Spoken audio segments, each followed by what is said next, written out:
Kailangan natin guluhin ang engagement ni Happy at ni Juan.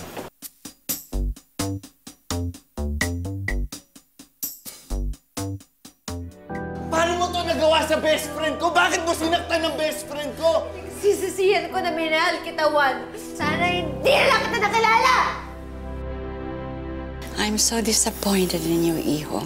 Hindi kita pinalaki para manloko at mang-api ng iyong kapwa. Lalo na sa isang babae. Ginawa ang break-up para mailayo ka sa mali na akala mong tama. Kailangan ko lang talaga kasing makausap si Happy. Actually, kayo ng buong pamilya ninyo. Kung pwede sana, huwag mo na muna babagitin kay Happy, ha? Kasi gusto ko talaga siyang sorpresahin, eh. Sarap-sarap mo, mahalin.